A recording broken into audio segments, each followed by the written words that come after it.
안녕하세요. 금일 논문 세미나 진행하게 될 서울대학교 산업공학과 DSB 연구실 석사과정 임성훈입니다. 금일 준비한 논문은 2024년 AAAI에 억셉된 HD 믹서 Hierarchical Dependency with Extendable Patch for Multivariate Time Series Forecasting 이라는 논문으로 패치 구조를 동적으로 할당하면서 시계열 데이터 내의 여러 상하관계 및 의존성을 계층적으로 결합하여 예측 모델의 성능을 개선하고자 시도한 논문입니다. 인용수는 약 47회를 기록하고 있습니다. 금일 세미나의 진행은 다음과 같이 준비하였습니다. 먼저 인트로덕션부터 진행하겠습니다. 시계열 예측이란 많은 분들이 이미 잘 아시다시피 시간 순서에 따라 관측된 데이터로부터 미래값을 예측하는 문제입니다. 시간에 따라 단일 변량이 기록되느냐, 둘 이상의 상호 연관된 변량들이 기록되느냐에 따라 단변량 시계열 예측, 다변량 시계열 예측으로 나누어 볼 수 있으며, 현실의 시계열은 대부분이 수많은 센서나 지표들이 동시에 관측이 되는 다변량 형태를 띠게 됩니다. 이런 다변량 시계열 예측의 경우 각 변수의 미래값이 다른 변수들의 현재 혹은 과거값에 의해 영향을 받을 수 있기 때문에 예측을 수행할 때 단일 변수의 흐름, 즉 시간적 패턴만 보는 것이 아니라 동시에 관측되는 다른 변수들의 패턴을 함께 고려해야 보다 정확한 예측이 가능합니다. RNN, LSTM, GRU와 같이 시퀀스 모델링이 가능한 방법론들이 등장하면서 시계열 예측에도 딥러닝 방법론들이 많이 적용되기 시작했습니다. 그러나 초기 모델들의 경우 모델 특성상 긴 시퀀스의 처리가 필요할 경우 그레디언트 베니싱, 익스플로딩과 같은 이슈로 인해서 학습 자체에 어려움이 있었고 시퀀스의 각 시점을 하나씩 순서대로 처리하는 구조상 병렬화가 불가능하거나 매우 제한적이어서 시간 비용에 제약이 있었습니다. 이후 트랜스포머 기반의 방법론들이 등장하면서 셀프 어텐션의 전역적 접근 능력을 바탕으로 장기 의존성 학습이 가능했고, 계산 시 입력 시퀀스를 한꺼번에 받아들이고 각 위치의 정보를 동시에 계산하는 방식 덕분에 병렬화에 유리하여 학습 및 추론 속도에 이점이 있었습니다. 그러나 초기의 트랜스포머 모델 기반으로 글로벌 패턴 위주로의 학습이 이루어질 경우 로컬 변동을 감지하기 어려운 문제가 있었고, 트랜스포머의 경우 순서 개념이 없기 때문에 시간 위치의 정보가 필연적으로 약화되는데, 포지셔널 인코딩 등을 적용한다고 하더라도 이 정보가 약할 경우에 시간 순서를 모호하게 처리하거나 무시해버리는 문제들도 있었습니다. 또 어텐션이 긴 시퀀스에 대해 진행되다 보니까 고르게 분산이 될 경우에 중요한 과거 정보를 강조하지 못한다는 문제점도 있었고, 또 시퀀스가 길어지면 길어질수록 필요 메모리의 연산량이 폭발적으로 증가하다 보니 실제 장기 실계열에 실용적으로 학습하기에는 어려움이 있었습니다. 이를 해결하기 위해서 패칭 기법이 등장해서 시계열 데이터를 포인트 와이즈, 시점별로 볼 것이 아니라 일정 길이로 분할해서 각 구간의 로컬 패턴을 토큰처럼 추출을 하고, 이 토큰 간의 관계를 학습해서 코스트도 줄이면서 장기 흐름을 의미 있는 구간 단위로 해석할 수 있게 되었습니다. 대표적인 모델로 패치 TST가 있습니다. 너무나 잘 알고 계시겠지만, 어, 본 논문의 방문론에서 가장 중요한 부분이기 때문에 짧게 설명하고 넘어가면, 시계열에서 이 패칭이라고 하는 것은 데이터를 일정 길이의 구간으로 분할을 하고 트랜스포머 등의 시퀀스 모델이 처리하기 적합한 형태로 변환하는 과정을 의미합니다. 어떠한 L 길이의 시계열 데이터 혹은 n 곱하기 L 차원의 다변량 시계열 데이터가 존재를 하게 되면 슬라이딩 윈도우 방식으로 일정 부분을 오버랩해가면서 일정한 길이 P로 분할을 하여 마치 자연어 처리의 토큰처럼 활용하고자 하는 방식입니다. 예를 들어서 하나의 문장을 볼 때, 나는 밥을 먹었다라는 문장을 나는 밥을 먹었다. 이렇게 낱말 하나하나 구분해서 볼 게 아니라 나는 밥을 먹었다처럼 의미를 가지는 구간으로 시계열 데이터를 분할하여 활용하겠다라는 표현으로 이해하시면 될 것 같습니다. 이렇게 패치 단위로 보게 되면 한 단위가 나름의 의미를 가지게 되면서 로컬 패턴에 대한 학습이 가능해지고, 시점별로 토큰을 잡는 기존 방법 대비해 토큰 수가 급감하게 되면서 학습 효율이 향상되게 되고, 토큰 수가 또 급감함에 따라서 더 긴 시퀀스를 인풋으로 활용할 수 있게 되면서 장기 시계열 예측을 진행할 때 더 많은 정보를 활용할 수 있다는 장점이 있습니다. 본 논문에서는 이런 패치 기반의 연구들의 문제점 또한 지적을 하고 있는데요.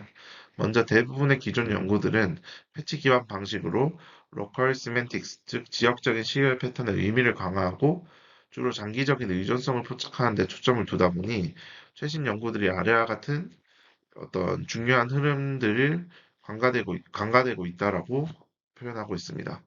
먼저 변수 간의 상호작용으로 다별량 변수 간의 잠재적 인과관계를 파악하는 데 어려움이 있음을 지적하였습니다. 예를 들어서 패치 TST 같은 경우에는 처음부터 각 채널, 즉 변수들의 인디펜던스를 가정하고 각 변수들을 단별량 병렬 구조로 처리하다 보니 변수 간의 상관관계 모델링이 원초적으로 불가능합니다. 또 패치 간의 어, 즉 로컬 시멘틱스에 초점을 맞추다 보니 패치 내부만에서의 단기 상호작용, 그러니까 인접 시점 간의 정보 교류가 부족해지면서 일시적인 이벤트나 미세 패턴 감지에 어려움이 있음을 지적하였습니다. 예시를 보면은 우측의 그래프를 보면은 스파이크성으로 이렇게 튀는 등의 피크 데이터에 대한 예측 성능이 떨어지는 것을 확인할 수 있었습니다. 그러면서 본 논문의 저자는 패치 기법 자체의 구조적 한계에 대해서도 지적하였습니다. 대부분의 패치 기반 모델은 고정된 길이와 위치로 패치가 생성이 되게 되는데, 만약 시계열의 의미 있는 포인트, 예를 들어서 이런 피크와 같은 부분이 패치의 경계에 걸리게 된다면 케이스를 나눠서 먼저 미중첩된 구조의 경우에는 경계부에서 이러한 의미 정보가 소실되면서 예측 성능이 영향을 받을 것이고, 만약에 이 경계부가 두 패치로 분리되어 들어갈 경우에 각 패치별로 피크의 정보의 의미가 달리 해석이 되면서 의미 단절이 발생해 예측 성능에 영향을 줄 것이라고 지적하였습니다. 앞서 지적한 패치 TST뿐만 아니라 몇 가지 모델들의 예로 들면서 단점들을 지적하고 있습니다. 다양한 모델들 가운데 이제 패칭 기법을 기반으로 하면서 변수간 상관관계도 명시적으로 고려하고 있는 크로스포머 모델을 대표적으로 설명하고 넘어가겠습니다. 크로스포머는 패치를 기반으로 하면서 듀얼 어텐션 기법으로 되어 있는 구조로 오른쪽 그림과 같이 시간축과 변수축이 크로스되어 있는 구조로 되어 있습니다. 입력 데이터를 시간과 변수 두 축으로 나누어 표현한 다음 어텐션 스테이지를 두 개로 나누어서 진행을 하게 됩니다. 먼저 크로스 타임 스테이지는 동일한 변수 내에서 시간의 흐름에 따른 의존성을 파악하기 위해서 각 변수의 시계열을 세그먼트 단위, 즉 패치 단위로 나누고 벡터로 임베딩을 하게 됩니다.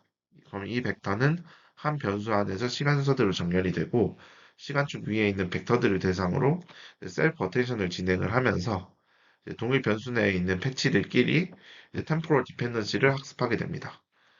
이제 우측 하단에 있는 히트맵을 보면은 타임 스텝별로 데이터의 이제 변화에 대한 블록들이 시계열 일정 세그먼트 단위로 구분되는 듯한 패턴을 보이는 것을 볼 수 있고, 어, 그래서 시계열이 로컬 구조를 가지고 있음을 확인할 수 있고, 우측 그래프를 통해서 같은 시점에서 여러 변수들을 값을 묶어서 벡터로 만드는 것이 아니라 각 변수마다 시점의 연속 구간, 세그먼트, 패치를 구성해서 벡터를 생성하여 템포럴 구조를 보존하면서 벡터를 생성하고자 했음을 알 수 있습니다.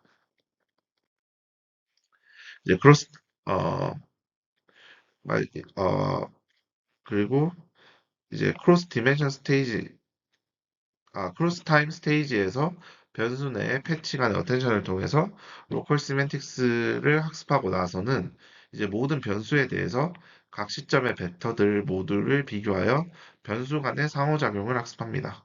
이제 이때 연산량을 고려해서 풀 어텐션을 진행하는 것이 아니라 라우터 메커니즘을 도입하게 되는데 각 시간 시점마다 라우터 벡터라고 불리는 소수의 집계 벡터를 두고 이 라우터들이 모든 변수에 대한 정보를 모은 다음에 다시 각 변수로 정보를 전달해서 간접적으로 모든 변수들 간의 정보 교환이 이루어지게끔 모델링이 되어 있습니다. 이렇게 보면 좀 무거워 보이지만 그래도 코스트도 신경을 쓴 편이고 변수 간의 상관관계도 고려되어 있고 로컬 시멘틱스도 고려하게끔 모델링 되어 있으나 논문의 저자는 이 모델도 다른 모델들처럼 문제가 있음을 지적합니다.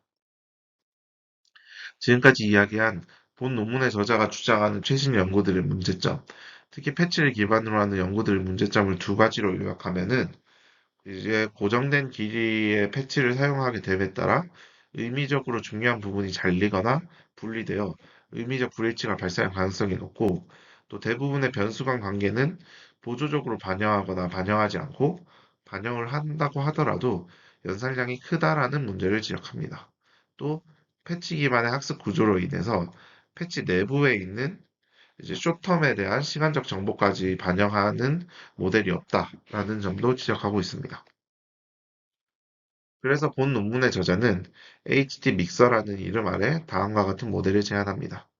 의미 단위로는 동작 확장이 가능하도록 패치 자체를 학습하고 롱텀 디펜던시뿐만 아니라 숏텀과 변수 간의 상관계까지 고려한 계층적 구조로 모델링을 하면서 MLP 기반의 모델을 구성해서 연산량도 획기적으로 줄인 한마디로 요약하면 의미 단절 없이 다양한 정보의 흐름을 반영하는 MLP 기반의 적응형 패치 모델로서 HD 믹서라는 모델을 제안하고 있습니다. 그럼 본격적으로 본 논문이 제안하는 방법론인 HD 믹서로 넘어가겠습니다. 먼저 오버뷰입니다. HD 믹서는 아래 보시는 것과 같이 인풋을, 인풋을 받아서 총 4단계를 거쳐서 아웃풋, 예측값을 뽑아내도록 되어 있습니다. 핵심이 되는 모듈은 패치를 분할하는 모듈인 LEP 모듈과 다양한 상호작용을 학습하는 HDE 모듈로 볼 수 있습니다. 먼저 프로블럼 세팅을 통해 입력과 목표를 정의하고 구조적으로 어떻게 진행이 되는지 짚고 넘어가겠습니다. 먼저 입력 시계열은 입력 길이 L에 대해서 이제 M개의 변수를 가지고 있는 답일량 시계열로 정의를 하게 됩니다. 본 모델을 통해서 달성하고자 하는 목표는 이제 A 시점 이후에 T 시점까지의 시계열 예측값이 되며 본 모델은 한 시점씩 반복적으로 재기적으로 예측하는 방식이 아니라 입력값들을 바탕으로 원하는 길이 t 시점까지의 전체 예측 시점을 한 번에 출력하는 다이렉트 메소드 방식을 적용하고 있습니다. 구조의 흐름은 이제 앞서 오버뷰에서 이야기 드린 것과 동일한데 차원이 어떻게 변화되는지까지 설명을 드리면 처음에 이제 입력 길이 L로 주어진 인풋 데이터는 이제 랭스 익스텐더블 패처라고 불리는 LEP 모듈을 통해서 N개의 패치, 그리고 각 패치 내에는 D개의 시점이 존재하도록 분할이 됩니다.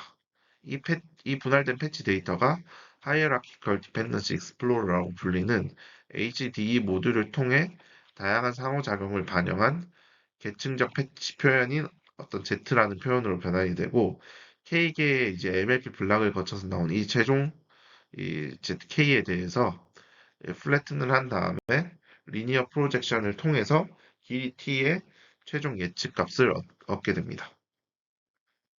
그럼 LEP 모듈에 대해서 먼저 말씀드리겠습니다. LEP는 패치의 중심 위치와 좌우 경계를 학습 기반으로 조정하는 모듈입니다.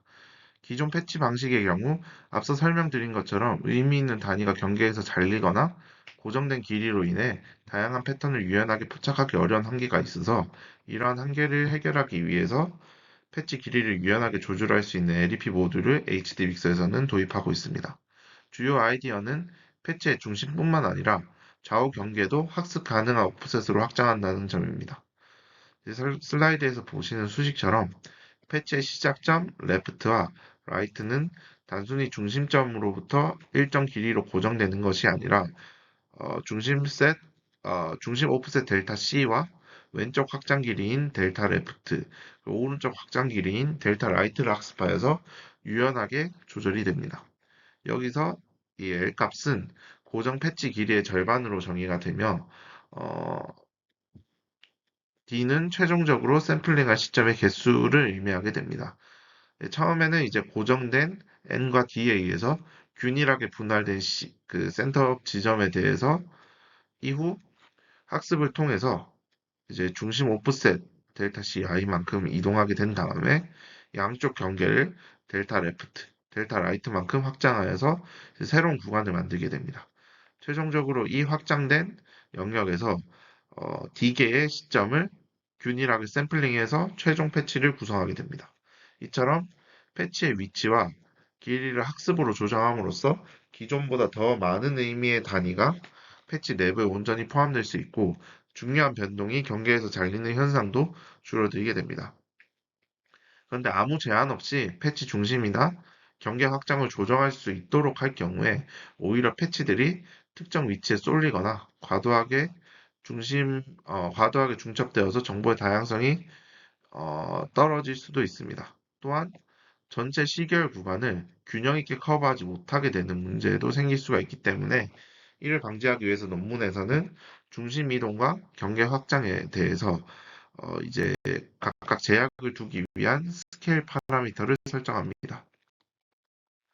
구체적으로 수식은 다음과 같이 설정이 되며 여기서 이제 A분의 D와 B분의 D는 각각 중심 이동과 그리고 경계 확장의 최대 허용 범위를 조절하는 하이퍼 파라미터로 중심 오프셋은 이제 하이퍼볼릭 탄젠트를 통해서 좌우 양방향의 이동을 허용하면서 범위를 제한하고 경계 확장과 관련된 오프셋은 이 렐루 펑션을 포함해서 0 이상만의 확장만을 허용하면서 최대 B분의 D만큼 늘어날 수 있도록 설계가 됩니다.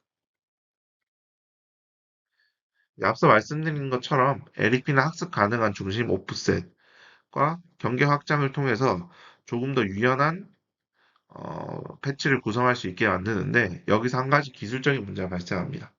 시계열 데이터는 기본적으로 정수 단위 인덱스, 즉 시간축에서 디스크리트한 위치를 기준으로 정의되지만 LEP에서 학습되는 오프셋 값들은 연속된 값이기 때문에 실제로 정수 인덱스가 아닌 실수 인덱스를 기준으로 패치를 샘플링하게 됩니다.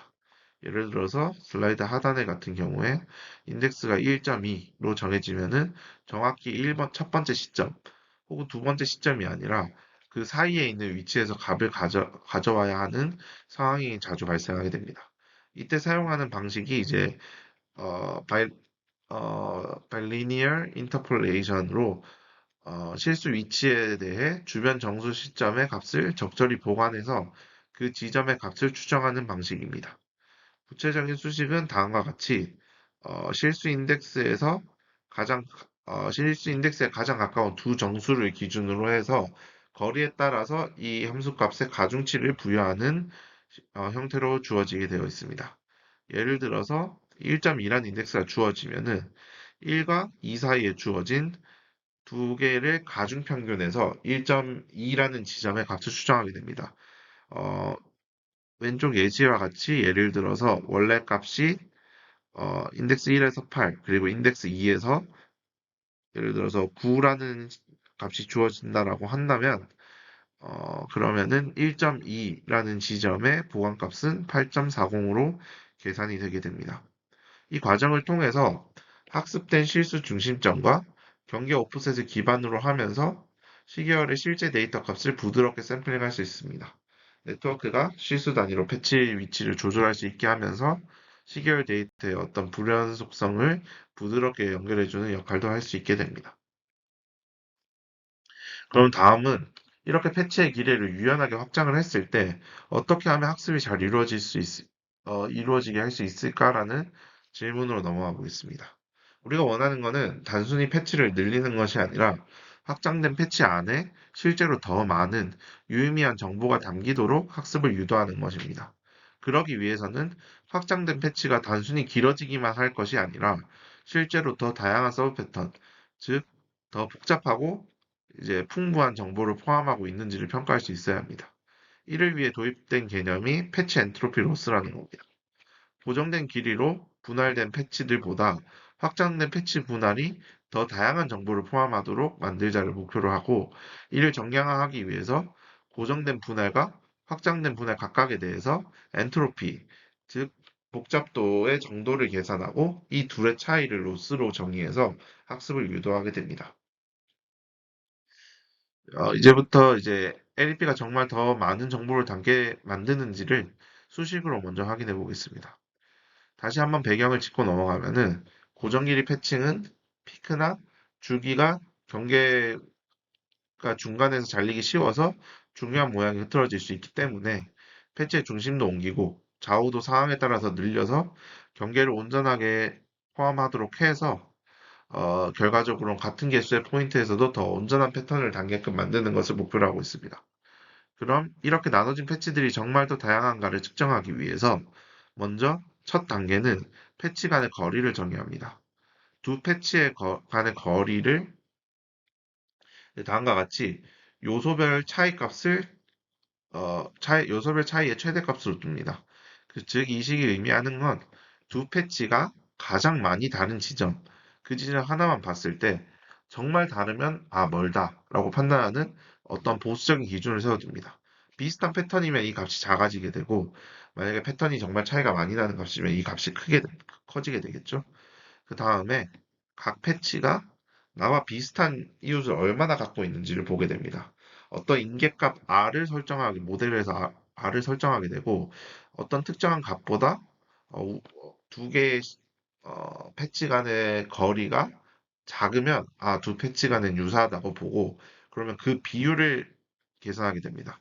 해석은 결국 이 비율이 크다라는 것은 나와 비슷한 패치가 많구나. 그러니까 이 시퀀스들은 단조롭구나 라고 볼 수 있는 거고, 만약에 이 값이 작다라고 하면은 서로 다른 패턴이 많다라는 뜻으로 받아들일 수 있게 됩니다. 그러면 이제 이 정보를 전체 시퀀스로 요약합니다. 모든 패치에 대해서 로그를 평균된 값으로, 여기서 포인트는 방향이 될 수 있는데, 이 파이 값이 작을수록 유사한 이웃이 적다. 즉, 패턴의 다양성과 정보량이 높다라고 해석을 합니다. 반대로 이 파이가 크면 서로 비슷한 패치가 많아 단조롭다는 뜻이 될 거고, 결국 우리가 바라는 것은 당연히 이 파이 값을 줄이는 방향으로 학습을 하는 거죠. 그럼 그렇다면 이 LEP가 고정 패치보다 정말 더 다양한가? 이걸 확인하기 위해 같은 시계열의 두 방식을 각각 적용을 해서 파이 값을 구한 다음에 둘의 차이를 로그 비율의 형태로 정리한 지표를 패치 엔트로피라고 합니다. 그래서 결국 이 패치 엔트로피가 클수록 LEP 적용 후 유사 이웃의 비율이 더 줄었다. 즉, 다양성이 더 커졌다라는 의미가 될 거고, 실험에서 우리가 확인하려고 했던 그 방향입니다. 마지막으로 이제 이 비교를 학습 신호로 넣습니다. 그래서 학습이 진행될수록 이 파이 값이 더 작아지고, 즉, 어, 이 로스 값이 더 작아지고, 즉, LEP의 패치가 더 다양해지고, 그만큼 패치 엔트로피는 커지게 유도가 됩니다. 직관적으로 말하면 LEP가 덜 비슷한 패치들을 만들어낼수록 LEP가 덜 비슷한 패치들을 쪼개서 만들어낼수록 보상을 주는 구조라고 이해할 수 있습니다. 즉 LEP는 경계를 보존해 패턴을 더욱 풍부하게 남고 이 파일을 낮추고 패치 엔트로피를 키우는 방향으로 학습되어 결국 정보량이 많은 패치 분할을 만들어내게 됩니다. 여기까지 LEP 모듈이었습니다. 좀 길었던 내용을 요약하면은 LEP는 고정 패치 구조의 세 가지 한계를 해결할 수 있었습니다. 의미 단위의 손실은 중심을 이동하고 확장하는 것으로 해결을 하였고, 패치 간의 중복, 그 단조로운 패턴이 많이 들어가는 것은 엔트로피 로스, 그리고 제약 파라미터 등으로 같은 개수의 패치라도 더 다양한 정보를 담을 수 있도록 유도하였습니다. 그리고 인터폴레이션을 통해서 딱딱 떨어진 디스크리트한 시그널이 아니라 컨티뉴어스한 보다 정확한 위치의 샘플링이 가능하게끔 만들었습니다. 다음은 HDE, Hierarchical Dependency Explorer 모듈입니다. 이 모듈은 시계열 데이터에서 나타나는 다양한 종류의 의존성, short-term, long-term, 그리고 크로스 베리어블을 효과적으로 학습하기 위해 설계되었습니다. HD 믹서에서는 이 세 가지 의존성을 각각 분리된 MLP 구조를 통해서 학습하며 의존성의 흐름에 따라서 short-term, long-term, 그리고 cross variable 순서로 계층적으로 처리되게 됩니다. short-term MLP는 각 패치 내부의 시점 간의 흐름을 학습하고 long-term MLP는 패치 간의 전반적인 시간 의존성을 포착하며 그리고 크로스 베리어블 MLP는 변수 간의 상호작용을 학습하는 역할을 합니다. 이러한 구조는 매우 간단하게 순차적인 MLP 블록 그리고 레지듀얼 연결 형태로 이루어져 있으며 트랜스포머나 GNN에 비해서 구조는 단순하지만 효율성과 표현력 모두를 확보한 설계라고 볼 수 있습니다. 먼저 첫 번째 구성 요소인 Short-Term Dependency MLP입니다. 이 모듈의 목적은 각 패치 내부의 시점 간의 흐름, 예를 들어서 상승, 하강, 그리고 급격한 변화와 같은 국소 패턴들을 학습하는 것입니다. 구조는 매우 간단합니다. 먼저 입력 텐서 Z에서 이제 마지막 차원, 즉 시간축을 기준으로 MLP가 적용이 되게 됩니다. 해당, 해당 MLP를 통해 시점 간의 상대적인 영향력, 그 중요도를 웨이트로 내재적으로 조절하는 것을 가지고 어텐션이 없어도 패치 내부 시점 간의 상하관계를 학습할 수 있게끔 하고 있습니다. 네, 정교화를 위해서 레이어 노멀라이제이션을 먼저 적용하고 이후 리니어, GLU, 그리고 다시 리니어 레이어 두 개 레이어의 MLP 구조를 통해 비선형 변환이 수행이 되고 이제 마지막 입력과 출력을 더해주는 레지듀얼 방식으로 레지듀얼 연결이 포함되어서 최종적으로 하단 수식과 같은 과정을 거치게 됩니다. 즉 입력 Z를 정교화하고 LP 모듈을 통해서 레지듀얼을 적용한 결과가 이제 UK라는 이제 표현을 얻을 수 있게끔 합니다. 두 번째 구성 요소는 롱텀 디펜던시 MLP입니다. 패치 인덱스 N 차원의 이제 MLP를 적용해서 여러 패치 간의 시간적 관계를 학습하게 됩니다. N 차원에 대해서, 그러니까 패치 차원에 대해서 진행된다라는 것을 제외하면 첫 번째 구성 요소인 쇼턴 디펜던시 MLP 모듈과 동의를 하게 되고, 이 과정을 거쳐서 이제 V라는 이제 패치 간의 템포럴 디펜던시 관계가 학습된 표현을 얻게 됩니다. 그리고 이제 세 번째 구성 요소는 크로스 베리어블 디펜던시 MLP로 변수 차원 M에 대해서 MLP를 적용해서 변수 간의 인과적, 통계적 관계를 파악하는 것을 목적으로 합니다. 마찬가지로 M 차원에 대해서 진행한다는 것을 제외하면 숏텀 그리고 롱텀 MLP와 동일하게 진행이 되게 되고요. 그리고 최종적으로 이것 동일하게 레지듀얼 표현을 통해서 변수 간 상호관계가 학습이 된 Y라는 표현을 얻게 됩니다. 참고로 이 HDE 구조는 구조상 레지듀얼을 단계별로 누적을 하지 않고 항상 동일한 원본 입력인 Z를 기준으로 레지듀얼 연결을 수행합니다. 이 방식이 이제 각 블록이 서로 다른 관점에서 동일한 입력을 보완적으로 해석하도록 유도합니다. 특히 크로스 베리어블 단계에서는 앞서 시간적 흐름을 반영한 VK로부터 새로운 상호작용을 정보를 추출하되 최종 출력에는 여전히 원본 시계열을 함께 유지해서 기본 정보를 잃지 않도록 하고 있습니다. 최종 예측은 마지막 K번째 블락에서 생성된 계층적 패치 표현을 플래튼한 다음에 리니어 프로젝션 하는 것으로 예측값을 얻습니다. 본 학습이 잘 이루어지도록 하기 위해서 이제 MSE 로스를 통해서 예측값과 실제값인 그라운드 트루스의 차이가 작아지게 학습을 진행하게 됩니다. 최종 로스 구조는 앞서 LEP 모듈에서 패치가 다양한 정보를 담을 수 있게 유도하는 패치 엔트로피 손실과 예측 손실을 더하는 것으로 진행이 되고 이제 패치 로스에 람다를 붙여서 로스 간의 스케일을 조정하면서 일종의 정보를 정교화하는 레귤라이제이션 역할도 수행하게 됩니다. 정리하면 LEP 모듈을 통해 패치의 중요한 정보들이 손실되지 않고 다양하게 포함이 될 수 있게 잘 분할한 다음에 HDE 모듈을 통해 시계열 데이터 내에 존재하는 다양한 관계성을 잘 학습해서 실측값과 크게 차이가 크지 않은 예측값을 도출하는 모델입니다. 여기까지 이제 모델에 대한 설명이었고, 다음은 실험으로 넘어가겠습니다. 실험에는 다음과 같이 일반적인 시계열 예측에 자주 사용되는 9개의 데이터셋을 사용하였고, 베이스라인으로는 다음과 같은 6개의 모델이 사용되었습니다. 먼저 메인 리절트부터 보시면 기준 지표인 MSE 그리고 MAE에 대해서 본 논문에서 제안한 HD 믹서 모델이 일반적으로 가장 우수한 성능을 보였습니다.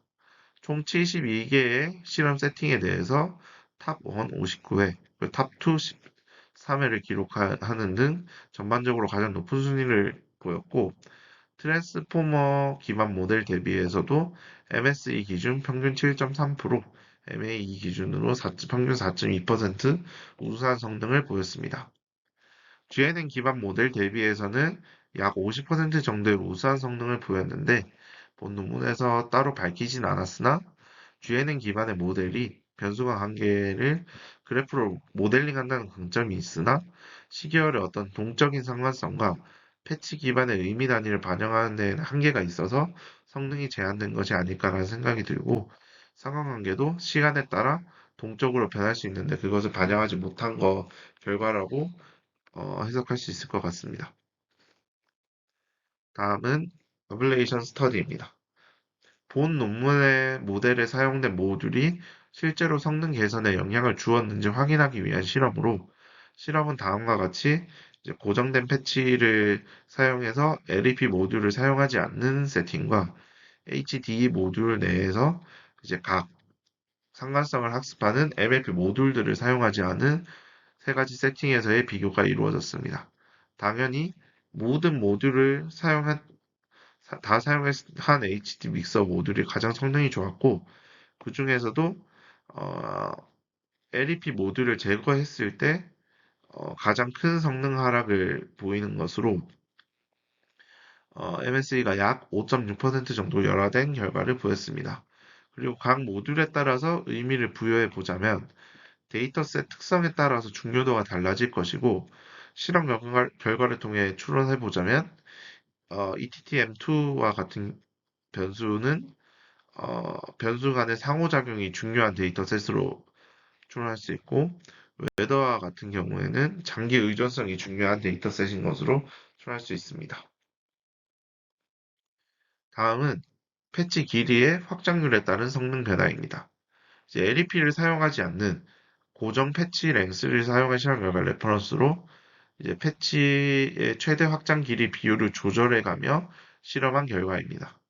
확장률이 작은 0.25배의 경우에는 레퍼런스와 큰 차이를 보이지 않으며 성능 개선이 미미한 것을 확인할 수 있었고 0.5배 이상부터 성능 향상이 관측되었습니다. 그리고 최적 설정으로는 0.5배가 가장 좋은 성능을 보여서 어, 최적 설정으로 설정하였습니다. 다음은 모델 효율성 비교입니다.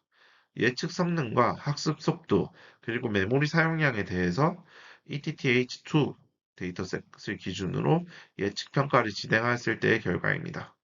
우측 그래프를 통해서 HD 믹서의 경우가 학습 속도나 그리고 메모리 사용량, 그리고 예측 성능 측면에서도 가장 우수한 성능을 확인할 수 있었습니다. 네, 여기까지가 실험 결과였고 마지막 결론 부분입니다. 본 논문은 기존 패치 기반의 시기열 예측 모델의 한계를 아래와 같이 지적을 하였습니다. 고정된 패치 구조를 사용함에 따라 어떤 시멘틱한 단위의 손실이 불가피하다. 그리고 패치 간의 의존성을 위주로 이제 학습을 진행을 하다 보니까 패치 내의 흐름, 짧은 단기 시점에 대한 상관관계나 변수들 간의 상관관계는 무시되는 경향이 많다라는 한계들을 지적을 하였고, 이제 이 한계들을 개선하기 위해서 동적으로 패치의 위치와 길이를 할당하여 의미 단위의 기반을 확장이 가능한 패치 자체를 학습시키는 LEP 모듈을 도입하고 그리고 3종 MLP 구조로 계층적으로 의존성을 학습하는 것으로 위와 같은 한계들을 개선하고자 한 모델을 제안하였습니다. 그리고 실제로 실험 결과에서도 다양한 데이터셋 기준으로 소타 성능이 달성되었고 연산 효율성도 확보가 되었습니다. 어, 본 논문을 읽으면서 좋았던 점은 패치 구조를 고정된 도구로 쓰는 게 아니라 학습이 가능하도록 바꿨다는 점과 MLP만으로 계층적 의존성을 효과적으로 학습했다는 점, 그리고 그로 인해서 간단한 구조임에도 높은 성능으로 실제 현업에서의 실용성까지 챙겼다는 점으로 들 수 있습니다. 조금 아쉬운 점이 있다라고 한다면 명시적으로 오버랩이나 정구간이 커버가 되도록 모델링을 진행하지 않았기 때문에 정보 손실의 리스크가 크지 않나라는 생각이 들고 대부분의 데이터가 보관을 통해 얻어지는 것에 대해서 데이터의 왜곡 가능성도 있지 않을까 하는 생각이 들었습니다. 이상 발표를 모두 마치겠습니다. 감사합니다.